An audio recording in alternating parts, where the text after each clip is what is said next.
doctor Felipe González Roldán y a todos los organizadores de este evento por la oportunidad que me dan de estar aquí el día de hoy para presentarles el trabajo pues que hemos estado realizando el Grupo Técnico Asesor de Vacunación. ¿Me puede dar la primera, por favor?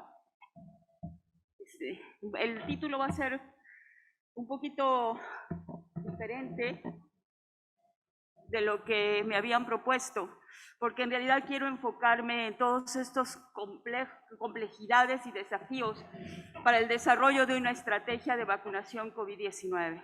O sea, y entender todo lo que pasa y por qué pasa.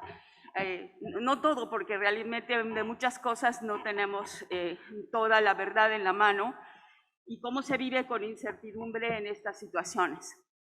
Para esta presentación me voy a permitir dividirla en esta agenda, y antes de abordar la agenda quiero mencionar dos cosas. La primera es que no tengo potencial conflicto de interés, y el segundo es que iré mencionando sobre las reflexiones, resultados, quiénes son los que los han emitido, cuando en su mayoría de lo que voy a presentar ha sido producto del Grupo Técnico Asesor de Vacunación, y cuando esto no se mencione es que son producto de reflexión personal de la cual asumo toda la responsabilidad.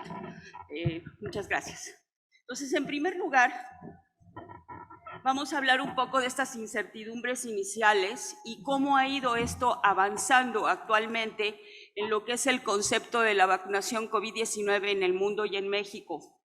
Y es muy importante iniciar con aquella pregunta que nos hacíamos cuando empezamos a hablar de que la única esperanza que teníamos era la vacunación COVID-19, porque hasta este momento las medidas no farmacológicas son las que sabemos que funcionan junto con las vacunas, porque ya tenemos evidencia, y los antivirales apenas empiezan a salir después de todo este tiempo. Entonces es muy importante localizarnos en ese marco de referencia. Y la primera pregunta que teníamos es, ¿cómo sabemos que las vacunas COVID-19 son eficaces y seguras? Y lo primero que quiero decir, como el mensaje más importante, es que los ojos del mundo y los mejores expertos del mundo han estado siguiendo y siguen siguiendo el desarrollo y aplicación de estas vacunas. Y que verdaderamente esto ha sido un cambio de paradigma en lo que es el estudio y el registro de vacunas de cualquier momento de la historia de la vacunación. Y qué bueno que fue así ante la crisis de salud pública que estamos viviendo. Cuando no teníamos ninguna y decíamos cuándo será la primera, podemos ver que a un año, 9 meses de la pandemia y a poco más de menos de un año de haber iniciado la vacunación en el mundo, o cerca de un año de haber iniciado esta vacunación, no tenemos una, tenemos varias vacunas que ya están registradas y en uso en el mundo. Y es verdad que estudios que toman cerca de 10 años y hasta más para llegar a un registro, esto se pudo lograr en menos de un año. ¿Eso significa que nos cambiamos o que nos saltamos los estándares internacionales? Y no, no es así. Hubo una suma de esfuerzos internacionales, de estudios multicéntricos, de buscar la mejor información que ya existía previamente, preclínica, de los estudios de vacunas con otros coronavirus y otras tecnologías de otros microorganismos para aplicarlas inmediatamente y entrar al desarrollo y poder entrar a los estudios clínicos. Por otra parte, se ha utilizado lo que se llama registro de emergencia o en situación de emergencia. Y no quiere decir que nos estamos quedando cortos, simple y sencillamente se hicieron análisis, modelos, análisis estadísticos que nos decían, al llegar a la muestra de con tantos números de infecciones que se presenten en ambos grupos, tenemos si hay diferencia significativa, esto es importante para decir que la vacuna es segura y eficaz. Desde luego estábamos hablando de lo que es seguridad en un análisis de una población acumulada y no específica dentro de toda esta población. Entonces, para hacer la historia corta, en este momento estamos todavía con una carrera de muchas vacunas que vienen en camino y que el concepto de los ensayos clínicos versus placebo cambia totalmente por el incremento de la población vacunada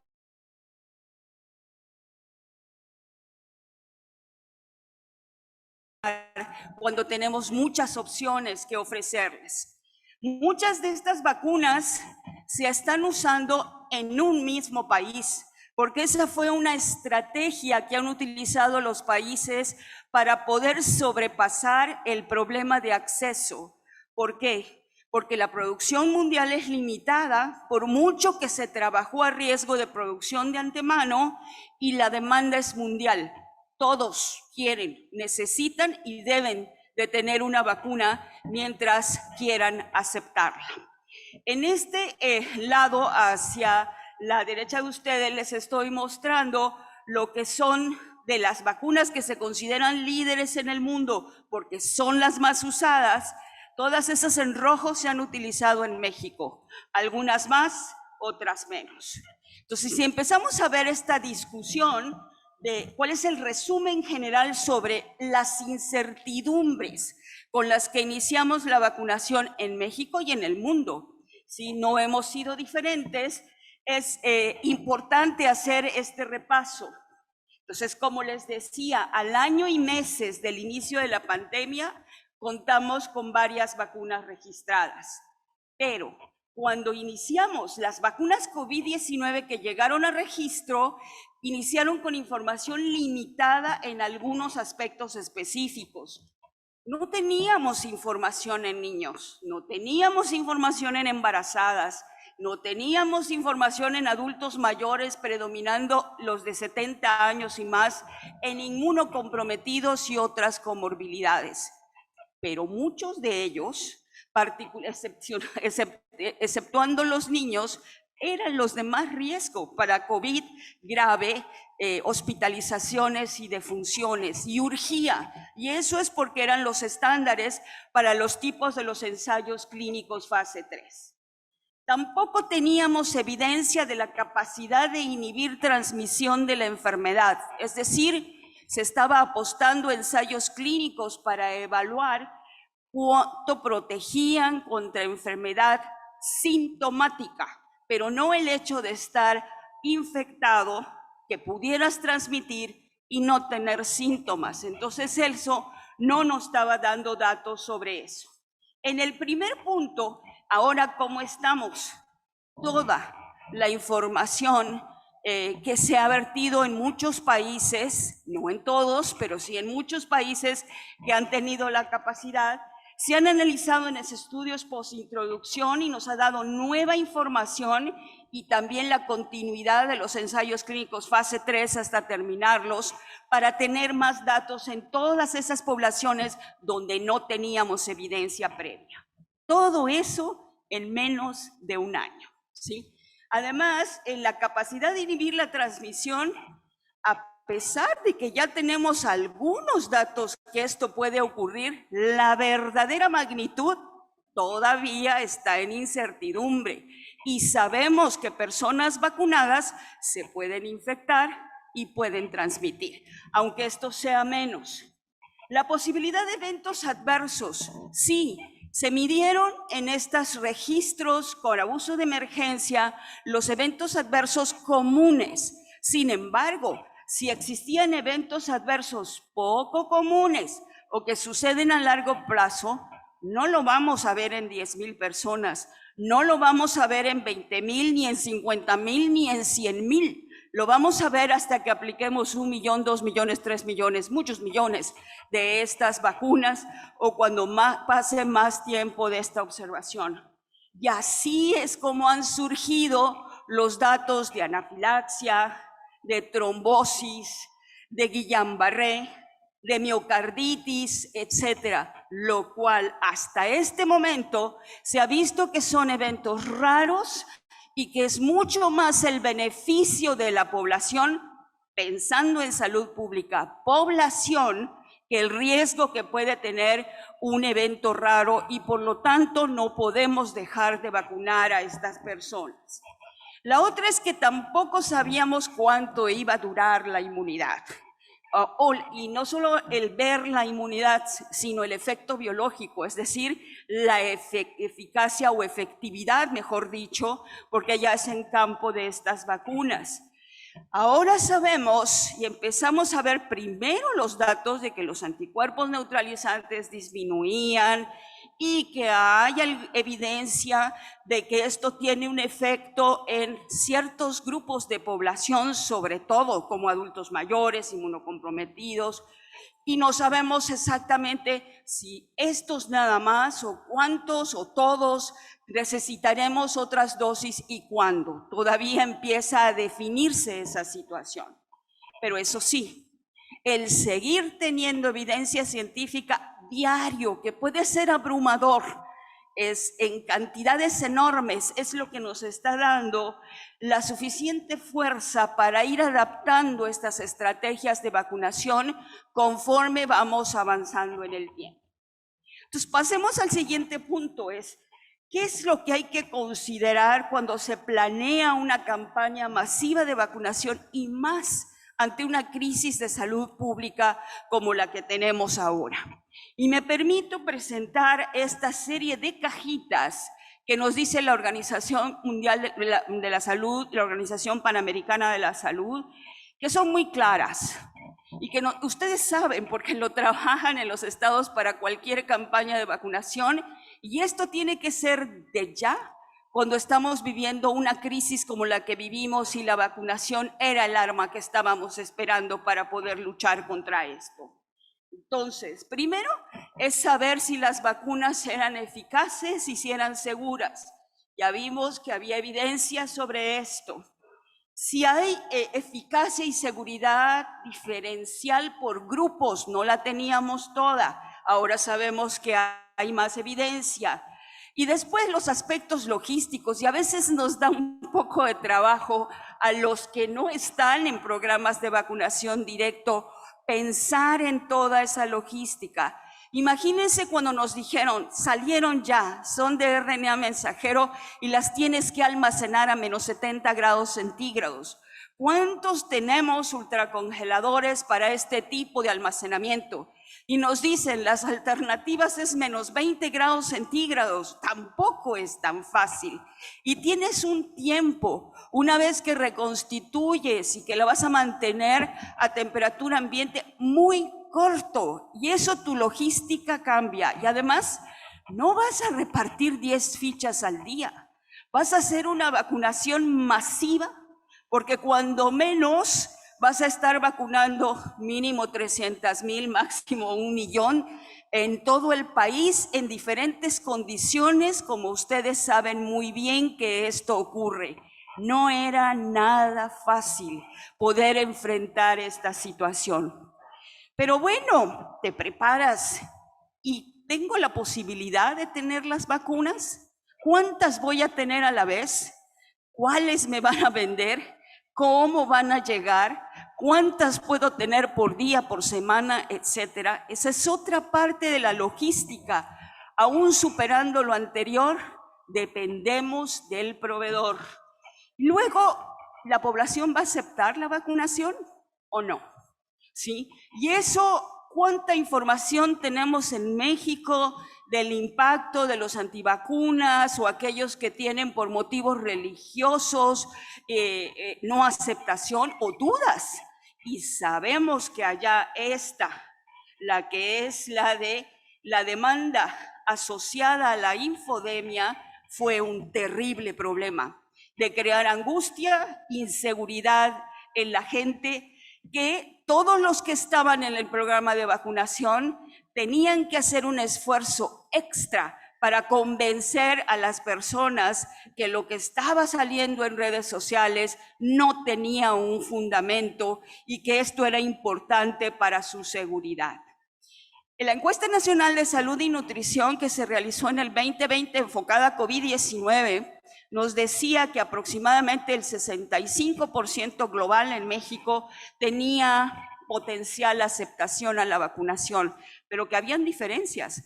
Era menos en lo rural que en lo urbano, que habían diferencias por nivel de educación social, etcétera, y de ahí que la comunicación efectiva era tan importante para el tipo de personas que íbamos a estar vacunando.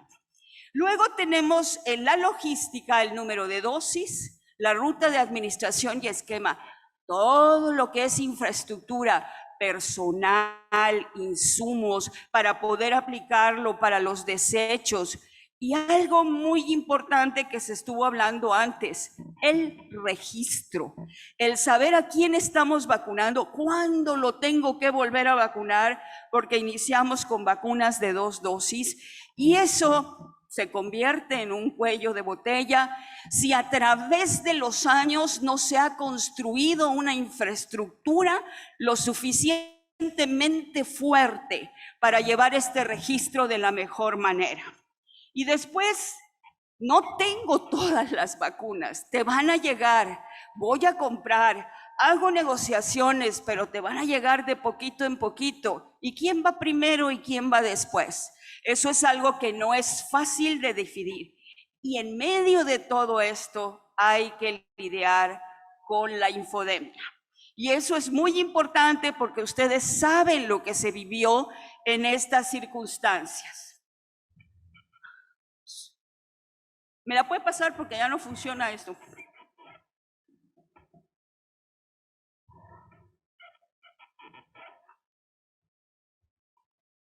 Ok.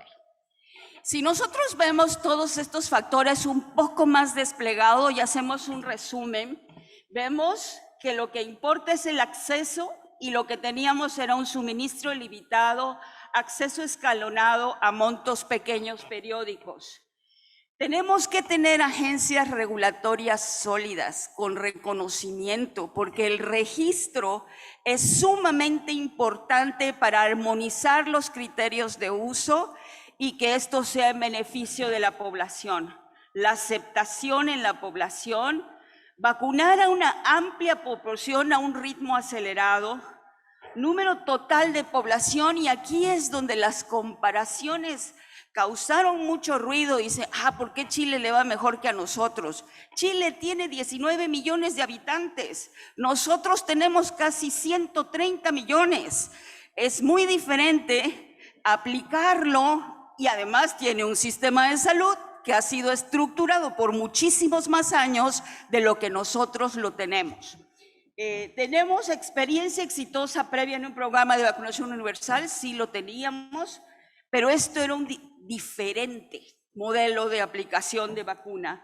Una estructura sólida del Sistema Nacional de Salud, toda la logística, mucho más que el personal que siempre teníamos para vacunar. Y además ese no lo podemos tocar, ese tenía que seguir vacunando en el Programa Nacional de Vacunación. El registro y análisis continuo de coberturas, que eso es muy indispensable para las decisiones posteriores, evaluación y atención de los ESAVIS y flexibilidad para adaptar el modelo con base a evidencia emergente. Empecemos. Acceso. Habían diferentes formas en que los países podían tener acceso de manera nacional, es decir, negociación directa con los proveedores. En grupo, por región, es decir, fondo rotatorio, Unión Europea, empiezas a abarazar costos, etcétera. Y el acceso global, que era una gran esperanza, que no lo vivimos en influenza. Pero una gran lección es que siempre los países de ingresos altos y sobre todo aquellos que tienen producción dentro de su territorio ya tienen negociaciones previas. Y aquellos que no tenemos producción en nuestro territorio, ponte en fila, porque tienes que comprar, esperar y competir con todos los demás. Y México no tiene producción en su territorio. Y esto no se construye en un año, no se construye en 2 ni en 3, no se construye en una administración, se construye a través del tiempo. Se crece, se consolida, porque son demasiadas las cosas involucradas. El acceso global era una gran esperanza y ahí está lo que se llama COVAX, que se trabajó a través de la Organización Mundial de la Salud y otras organizaciones que, a pesar de que es lo que esperan muchos países, tuvo problemas para el acceso y para poder distribuir en forma oportuna. Sí, pero ¿qué es lo que hizo México? Sí. México le apostó a la negociación directa y le apostó al acceso global. Y junto con todo ese proceso, antes de iniciar la vacunación, había asegurado cerca de 180 millones de dosis con diversas vacunas. Es decir, estaba apostando que en el primer año iba a cubrir prácticamente a la población de 18 años y más. Pero esto, desde el principio, los productores habían indicado entregas escalonadas, que es como lo hemos estado viendo. Las vacunas llegan al país en cantidades pequeñas progresivas. Y así ha pasado con todo el mundo, excepto los países de ingresos más altos que tienen producción dentro de su territorio. Bueno, teníamos acceso. La toma de decisiones, y la toma de decisiones es desde una perspectiva poblacional, no es desde una perspectiva individual. O sea, tenemos que pensar en el beneficio de toda la población. Entonces, ¿por qué y cómo se tuvieron que hacer prioridades en los grupos poblacionales a vacunar en México y el mundo? Y partimos de los siguientes enunciados. Era una crisis de salud pública, las vacunas eran la mayor esperanza, la producción de vacunas tiene limitaciones, la demanda es mundial, y lo que teníamos es que las vacunas que sean y siguen autorizando, se están distribuyendo y aplicando en el mundo, iban a ser limitadas a corto plazo y que las entregas iban a ser periódicas. Eso era claro desde antes de iniciar, y lo hemos visto que aún continuamos con eso. Entonces, desde antes de iniciar la vacunación había un movimiento mundial para que las decisiones de cómo asignar y priorizar suministros en condiciones limitadas de aporte se guiara por la mejor evidencia disponible, epidemiológica, clínica, los impactos sociales, económicos, las medidas disponibles, la eficacia y seguridad de las vacunas. Pero no podíamos pensar solo en los aspectos de salud pública, porque se tenía que basar también en otras consideraciones, poniendo de antemano la equidad, que es muy importante tomarlo en cuenta. Entonces, ¿cómo es que esto lo hizo el mundo? Existía un movimiento mundial para abordar esto, principio dentro de un marco de principios y valores y basado en la evidencia científica. México se basó en lo que se llama su Grupo Técnico Asesor de Inmunizaciones. Tomaron las autoridades algunas personas que tenían más experiencia en el área de vacunación. Todos son independientes, ninguno trabaja directamente para la Secretaría de Salud, y se buscaron perfiles de diferentes disciplinas: inmunólogos, virólogos, salubristas, epidemiólogos, infectólogos, adultos, pero también más allá de lo que es salud, estaba equidad, legislación o aspectos legales, aspectos sociales, o sea, de sociología, salud pública, por supuesto, ¿sí? Expertos en logística y distribución de vacunas, y tenemos también personales nacionales y extranjeros, aunque son los menos, que podían aportar conocimiento no solo propio, sino de la literatura que se tenía que revisar. Y con este grupo multidisciplinario, a quien externo mi mayor agradecimiento, porque nunca se han rajado y hemos tenido múltiples reuniones semanales o bisemanales, trabajando, revisando montones de artículos internacionales, realizando análisis propios para ver qué es lo que pasa. Se inició el trabajo. Se partió de lo que muchas organizaciones internacionales ya tenían. Nosotros adoptamos el marco de principios y valores de la Organización Mundial de la Salud, donde lo más importante es que las vacunas servían para salvar vidas y el bienestar humano, y de ahí ir derivando los objetivos con los que trabajaríamos. Y entonces la pregunta es, ¿qué teníamos en diciembre 2020? Si tuviéramos,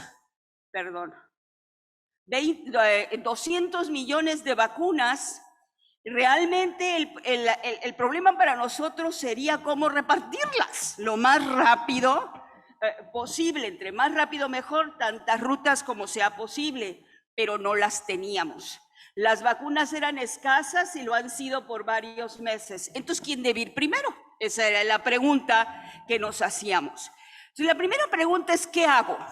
¿Protejo a los susceptibles de mayor riesgo de enfermedad grave y por lo tanto morir? Y la otra era lo que estaba en boga en ese momento, alcanzar inmunidad de grupo para acabar con la pandemia. Entonces, ¿qué teníamos de evidencia? Que esto era real, ¿sí? Que teníamos una gran transmisión, que habían grupos muy vulnerables para enfermedad grave y morir, que el personal de salud estaba en mucha vulnerabilidad, los adultos mayores, los inmunocomprometidos, etcétera, etcétera, que había una gran presión para el sistema de salud, ¿sí? Y al alcanzar inmunidad de grupo, ¿qué teníamos? ¿Realmente podíamos detener los contagios? Lo que se decía por modelos matemáticos es que deberíamos alcanzar el 75% de la inmunidad en la población si las vacunas fueran 100% eficaces. Pero lo que había es que no sabíamos si podíamos bloquear la transmisión, ¿sí? Y además, lo que teníamos para inhibir esta transmisión es que las vacunas tenían eficacia variable, ¿sí? Y además que las personas tenían que aceptar vacunarse y que era muy poco probable que el 100% de la población aceptara vacunarse. Se trabajó analizando lo que eran las hojas de ruta que ya habían trabajado, por ejemplo, la Organización Mundial de la Salud y otros países. Nosotros tuvimos que trabajar la propia con la información nuestra y vean lo que se tomaba en cuenta: la condición epidemiológica de transmisión, la cantidad de vacuna disponible, ¿sí? Y riesgo, o sea, el riesgo mayor, que es lo que teníamos que distribuir. Y tanto en el escenario 1 como 2 siempre empezaban con lo mismo: trabajadores de salud y adultos mayores en la etapa 1 y trabajadores de salud de primer contacto. Poco a poco fueron saliendo las hojas de ruta de los países y nosotros ya estábamos trabajando en eso, y aún Estados Unidos de Norteamérica y aún Inglaterra, con sus grupos de trabajo, pueden ver que también estaban apostándole a reducir mortalidad y morbilidad, a mantener equidad y a tener etapas iniciando con trabajadores de salud y adultos mayores, y tenían mucha mayor cantidad de vacuna que cualquiera en el mundo. Lo mismo que Inglaterra, pero su modelo le decía: ve descendiendo por década de la vida, porque eso te impacta más en el beneficio de vacunación. Es más, muchos estudios que se presentaron en el Grupo Estratégico Asesor de Vacunación de la OMS nos demostraban que la priorización hacia adultos mayores era la medida de mayor beneficio de esta vacunación, y ustedes lo pueden ver aquí con esta parte en morado. O sea, la ganancia era mucho más que empezar con los más jóvenes, que está aquí en color naranja. Inclusive otros países, después que terminamos la nuestra, sacaron la suya, como es Colombia, que también hizo un modelaje y distribuyó en etapas, iniciando también con trabajadores de la salud y las poblaciones mayores, y con eso se revisaron muchísimas más de las que fueron saliendo. ¿Y qué pasa en México? Lo que nosotros veíamos era nuestra propia información. Esta es nuestra pirámide poblacional, y las defunciones por COVID eran totalmente al revés. Estaban en los mayores y con comorbilidades. Entonces, lo que se hizo es analizar dentro del grupo asesor de vacunación a través de los epidemiólogos que tenemos, hicieron todo el análisis de lo que teníamos a la mano para poder definir el riesgo de acuerdo a edad, de acuerdo a comorbilidades, y ustedes pueden ver que el mayor impacto lo veíamos analizando el impacto sobre letalidad. Y aquí, de manera muy breve, les muestro algo que nos llevó varias semanas a muchos de nosotros entenderlo, pero afortunadamente teníamos a gente como el doctor Sergio Bautista o el doctor Tonatiuh Barrientos, que trabajaron en esto y nos mostraban cómo la estrategia de mortalidad por grupos de edad nos daba el mayor beneficio de la vacunación, alcanzando menor proporción de población vacunada. Pero cuando nosotros fuimos, y esta es la curva de los más jóvenes, que pueden ustedes ver que el beneficio es mucho menor respecto de los adultos mayores, que se parecía mucho al de Inglaterra, que es el que usamos como comparativo. Si nosotros vemos, aquí hay mortalidad, aquí hay hospitalizaciones, y cuando llegamos y lo expusimos a las autoridades, porque debo de decir, nosotros hacemos análisis y recomendaciones, ellos lo toman o lo dejan, de acuerdo a muchos otros factores que serán logística, que serán la cantidad de vacunas que tienen, o cualquiera de las condiciones que ellos tengan. Nos dijeron, mira, yo no puedo entrar a un municipio y vacunar a solo los de 80 y más, salir y regresar con los de 70 y más, salir y regresar con los de 60 y más. Es costoso, no es eficiente. Entonces, dime cuánto sería la ganancia de vacunación si me voy de una vez con 60 y más porque tengo vacuna para eso. Y esto es el análisis. Y podemos ver que todavía hay una ganancia muy importante si vas con 60 y más. Y por eso es que se decidió iniciar con 60 y más. Aquí está Rafaela Schiavone, muchísimas gracias, junto con Carla Berdichevsky de Equidad de Género, Tonatiuh Barrientos y otros del grupo trabajaron fuertemente alzando la mano y diciendo, tenemos problema con mortalidad materna. Y aunque no tengamos datos de vacunación en embarazadas, hay que abordar esto. Y se hicieron estudios claros del riesgo de morir estando embarazada y tener COVID. Y era evidente que había un incremento de riesgo de COVID grave y de funciones asociado a embarazo. Y a otras cosas, mientras más aumentaba la edad, mientras más aumentaba el tiempo de embarazo o el periodo de embarazo, haciendo diferentes tipos de estudios, y esto hizo que, además de todas las recomendaciones, se llegara a recomendar, inclusive antes que lo sacara la Organización Mundial de la Salud, que se vacunara a mujeres embarazadas a partir de la semana 9, por precaución de organogénesis, y por orden de frecuencia las vacunas, pero como bien dijo después la Organización Mundial de la Salud, la vacuna que tengas, porque eso va a darle más beneficio a la embarazada que cualquier riesgo que pueda tener. Además se afinaron cosas, velocidad, distribución geográfica de la vacunación, es decir, a qué zonas y municipios eran los que tenían mayor problema y debería ser primero sobre todo, y todo esto se entrega con recomendaciones semanales, bisemanales, con bibliografía a las autoridades para que ellos decidan lo que tienen que hacer. Y eso lo transformen en una estrategia que se ha ido adaptando a través del tiempo. ¿Qué nos dice la información a casi un año de haber iniciado la vacunación?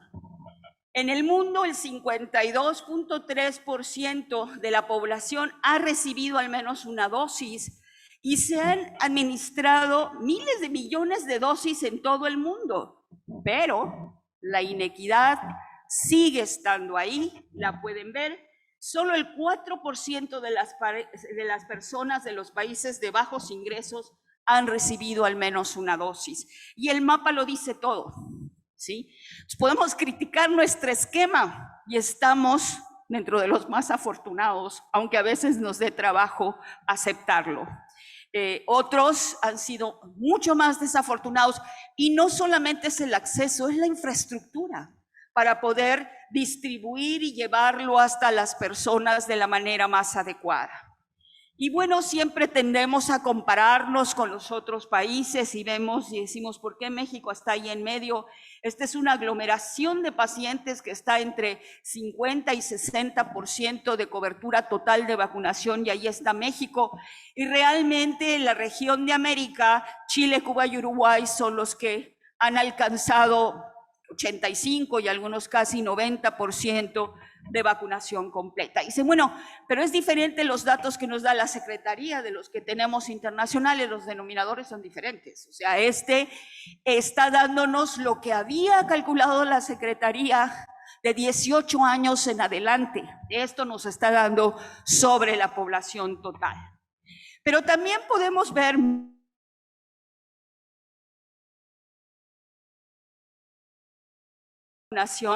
podemos empezar a ver la efectividad de las vacunas con una dosis y 2 dosis, como es el caso de las vacunas de RNA mensajero en Estados Unidos en trabajadores de la salud. Funcionaban y funcionaban muy bien para proteger contra cualquier tipo de infección. Israel es un país pequeño, buen sistema de salud, homogéneo, vacunan porque vacunan y distribuyen. Rápidamente cubrieron su población y podemos ver la increíble efectividad que se demuestra a cualquier edad de protección contra cualquier tipo de infección, solo asintomática, solo sintomática, los hospitalizados en unidades de cuidados intensivos o proteger contra morir. El impacto es enorme. Vemos otro tipo de estudios y esto solamente es en personas de 70 años y más, es vacuna de RNA mensajero y podemos ver en este caso que la máxima efectividad es el 61%, es decir, en un grupo de edad especial, desde la cobertura inicial, desde la protección inicial es menor. Y cuando lo vemos con la vacuna de AstraZeneca, pues al menos en este estudio fue un poco mejor para este grupo de edad. Otros estudios las dan prácticamente por igual. Pero también empezamos a ver que inclusive la inmunidad natural no era duradera, que podía disminuir después de 6 a 8 meses, pero eso es en la cantidad de anticuerpos y que se empieza a ver también que esto tiene un impacto en la posibilidad de reinfecciones en aquellos que les dio COVID en la primera ola durante las segundas olas. Y eso nos decía qué va a pasar con las vacunas. Bueno, pero nosotros tenemos más allá de las vacunas de RNA mensajero, teníamos otras con poca información. Países como Chile y Brasil nos dieron los datos de protección con las vacunas Coronavac que produce Sinovac, bastante buenas, muy buenas para proteger sobre todo contra las formas graves y hospitalizaciones, y también nos han dado datos de que esto va disminuyendo sobre el tiempo. El propio doctor Rafael Arauz, quien ha hecho esos estudios, nos lo presentó en el grupo técnico asesor. México está haciendo sus intentos de evaluar entre la Secretaría de Salud, el Instituto, lo presentan, lo analizamos también en el grupo técnico asesor, y esto es un estudio. ¿No saben lo difícil que es encontrar el control adecuado cuando vas a analizar datos secundarios? Sobre todo cuando la vacunación ha crecido a pasos agigantados. Entonces no puedes tener vacunados versus no vacunados en el mismo grupo de edad. Y este análisis que hace el doctor Sergio Bautista, se ve como los de 60 y más versus los de 50 a 59 como grupo control, porque comparten comorbilidades, pueden ver que antes de iniciar la vacunación van muy parejo en las tasas de incidencia, en lo que son hospitalizaciones y lo que es muerte. Pero una vez que inicia la vacunación y se despega la cobertura de vacunación en los de 60 y más, llegan a tener una protección los de 60 y más de hasta el 63% ya con los cálculos ajustados. Imagínense la cantidad de muertes evitadas que tuvimos en ese grupo de edad en la tercera ola. Y a veces eso no lo estamos vislumbrando y lo sabemos porque la mayor parte de los infectados fueron personas no vacunadas y sobre todo de las muertes. Y los vacunados tenían infecciones más leves. Siempre van a haber personas que pueden llegar a tener problema grave, pero eso es lo menor. Empezaron a aparecer los datos para decirnos hay infectados vacunados. Sin embargo, cuando vemos los datos, tanto RNA mensajero como AstraZeneca, como las diversas, podemos ver que sí, pero la infección es pequeña, o sea, la proporción siempre es pequeña, los casos son mucho más leves y el impacto de cobertura para las formas graves es mayor. Y de ahí surge el empezar a hablar de los refuerzos o de la necesidad de una tercera dosis extra porque no es suficiente el basal. Y ya hay estudios, sobre todo los de Israel, que nos dicen que estas personas de 60 años y más que habían recibido 2 dosis de la vacuna de Pfizer, al menos 5 meses antes, empiezan a tener posibilidad de infecciones y aquellos a los que les pones un refuerzo disminuyen estas infecciones. Existen mucha otra información que se ha presentado en la Organización Mundial de la Salud, tanto para vacunas de RNA mensajero, donde nos demuestran la introducción de las variantes y cómo disminuye esto la eficacia, incluyendo con análisis de aglomerados, y ustedes pueden ver que sí disminuye la eficacia en COVID sintomático, particularmente cuando se presenta en delta y más en beta, ¿sí? Pero que todavía protegen contra las formas graves. Por eso, la Organización Mundial de la Salud nos libera un posicionamiento interino el 4 de octubre, diciéndonos, tenemos que analizar la evidencia de manera muy fuerte y documentar que ya cubrimos las dosis primarias básicas con altas coberturas de nuestros grupos de más riesgo antes de empezar a pensar en los refuerzos, porque si no vamos a dejar descubierto completamente a otros grupos. Y si eso ya lo cubriste, entonces documenta a quién y cuándo les debes poner refuerzos. En el caso de Sinovac, la Organización Mundial de la Salud claramente ha puesto varios posicionamientos, llegando a concluir que las personas de 60 años y más, los inmunocomprometidos y el personal de salud, inclusive altamente expuesto, que recibieron Sinovac, se puede administrar una tercera dosis con seguridad para mejorar y evitar las infecciones. O sea, eso ya está. Y el grupo técnico asesor está trabajando en este momento, en esas recomendaciones para pasarlas a las autoridades. En medio de todo esto hay que analizar los ESAVIs y definir qué pasa. Y cuando hubo un caso de una embarazada en Brasil con una trombosis que salió en todos los periódicos, el grupo técnico asesor, doctora Rafaela Schiavone y su equipo, a trabajar, ¿qué hacemos? La conclusión es no.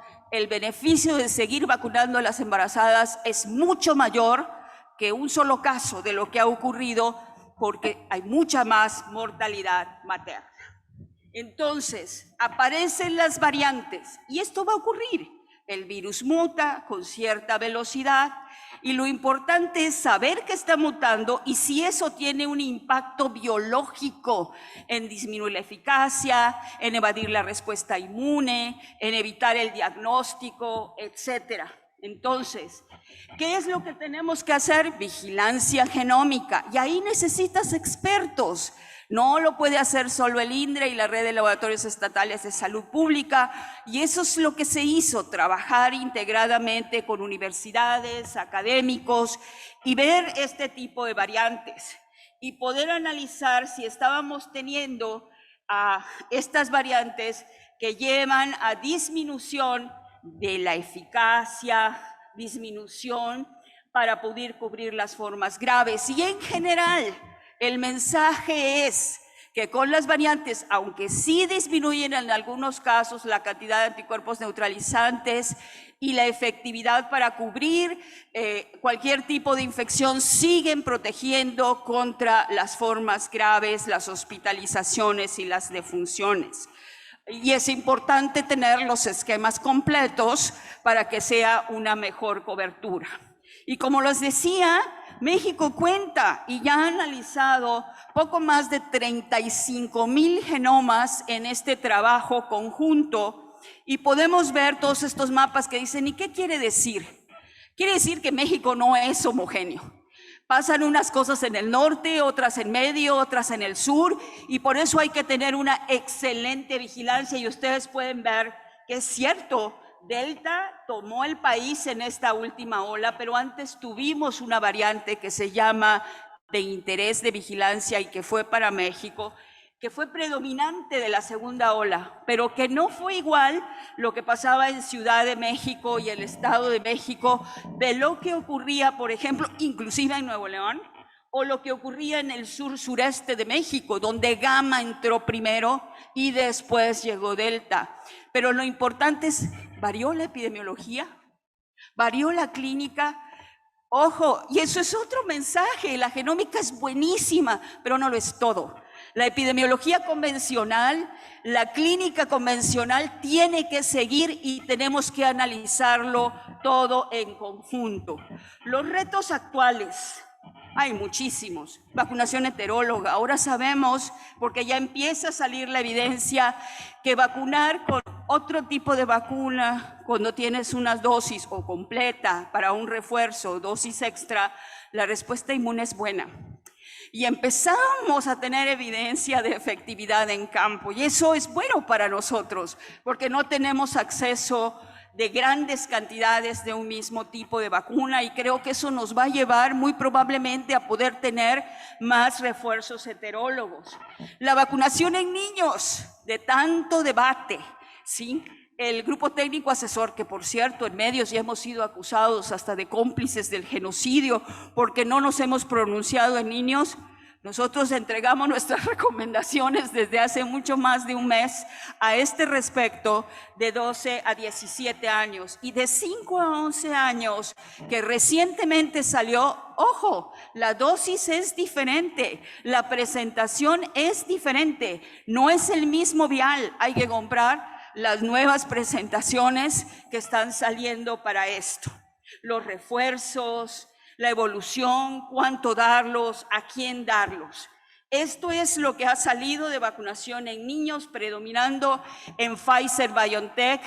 Esto no quiero que lo lean, solo son nuestras recomendaciones que fueron emitidas desde el 21 de septiembre con actualizaciones el 28 y el 5 y el 12 de octubre. Y ahí está la vacunación concomitante de influenza con COVID-19. Que cuando Sencilla nos dijo que había puesto 14 días aparte, dijimos no, aquí está la evidencia, OMS, CDC, esto, y se cambió inmediatamente desde hace más de un mes.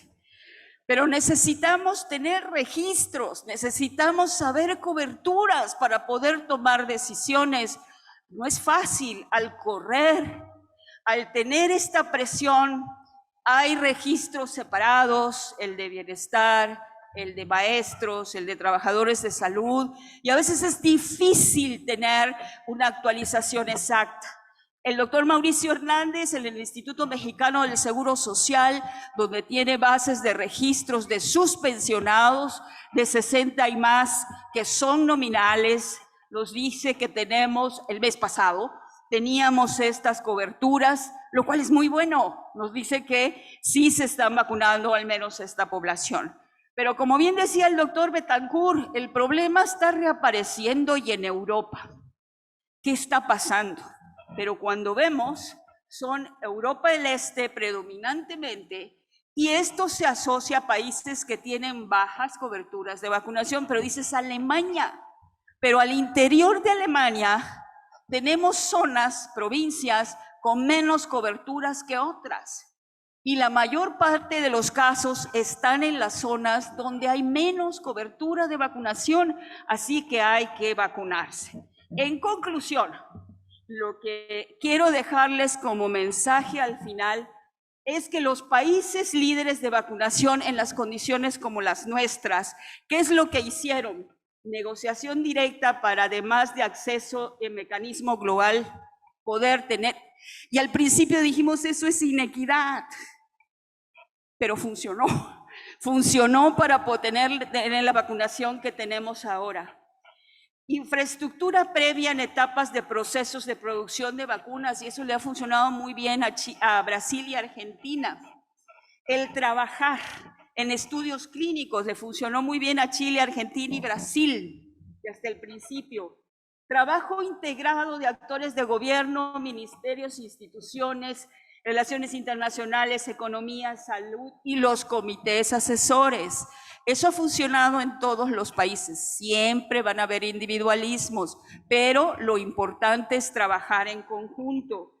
Agencias regulatorias sólidas, planeación de uso de varias vacunas, comunicación efectiva a la población, que eso es clave. Saber a quién llegarle y cómo llegarle. Experiencia exitosa previa en los programas de vacunación. Establecer esta estrategia ha sido complejo en todos los países y más en los que tienen carencias. Y ha sido complejo poder superar todos los retos que se presentan. Las vacunas han demostrado que son efectivas y que están salvando vidas y que están disminuyendo la carga a los servicios de salud, que podemos regresar a trabajar y poder aprender con esto. O sea, hay que vacunarnos. Las medidas de protección no farmacológicas siguen siendo las mejores y no las podemos abandonar aún vacunados, digan lo que digan, hasta algunos gobernadores, ¿sí? La evidencia científica sobre vacunación COVID-19 se genera de manera constante y debemos estar alertas y seguir analizándola todos los días. Y eso es lo que tratamos de hacer en el grupo técnico asesor. Es muy importante conocer al virus y ver cómo evoluciona, y necesario análisis de efectividad, farmacovigilancia y de vigilancia genómica postintroducción. Esto no ha terminado. Cambia de forma de presentación y hay que estar alertas. Y yo sí quiero decir que México ha realizado un gran esfuerzo. Hay errores, se han cometido tal vez faltas, pero se ha realizado el esfuerzo no solo por las autoridades federales, sino las locales, las estatales, todos los operadores en este trabajo y también de la población para poder llegar hasta donde hemos llegado. Muchas gracias.